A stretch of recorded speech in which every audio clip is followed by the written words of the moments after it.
čem se bomo na hitro pogovarjali.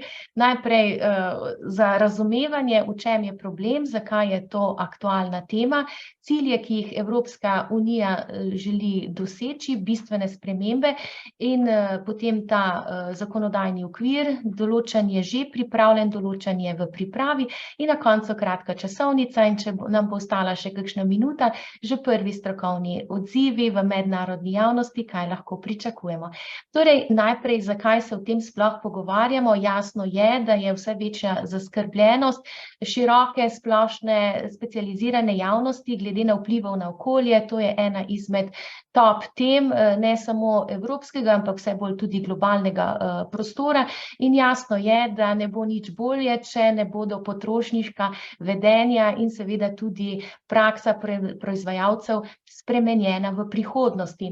In do sedaj je vrsto let okoljsko označevanje bilo prepoznano kot en tistih instrumentov, pristopov, katerega cilj je bil obveščati potrošnike o njihovem vplivu njihovih vedenj, porabe na okolje in seveda s tem obveščanjem bi jih naj tudi senzibilizirali, da bi to vedenje bi lahko bilo prilagojeno z manjšimi okoljskimi vplivi, po drugi strani pa seveda spodbujati proizvajalce, da izboljšajo svojo trajnostnost, kajti na ta način lahko izkazujejo tudi konkurenčnejše delovanje, kajti ta senzibilnost z vidika potrošnikov je že opazno in tudi merljivo vse večja glede na desetletja nazaj.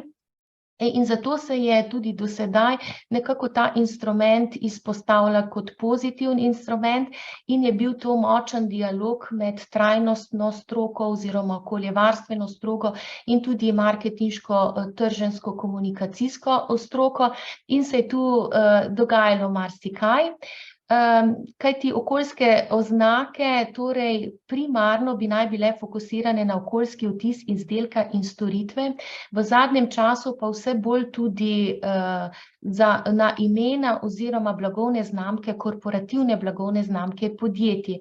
Torej naj bi bili indikatorji okoljske učinkovitosti, tako izdelka storitve, ki bi jih naj kot take pripoznali tudi potrošniki, kot rečeno, ne samo okoljske izdelke in storitve, ampak tudi korporacije kot take.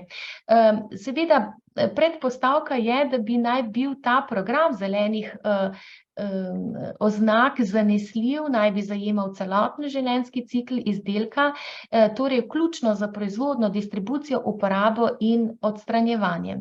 Praksa ni takšna in zelena trditev, ki bi bila naj na izdelku oziroma embalaži pomembna informacija in torej ključna ta komunikacija med prodajalcem in potrošnikov se je izkazala za pogosto nejasno, zavajajočo ali pa celo neresnično.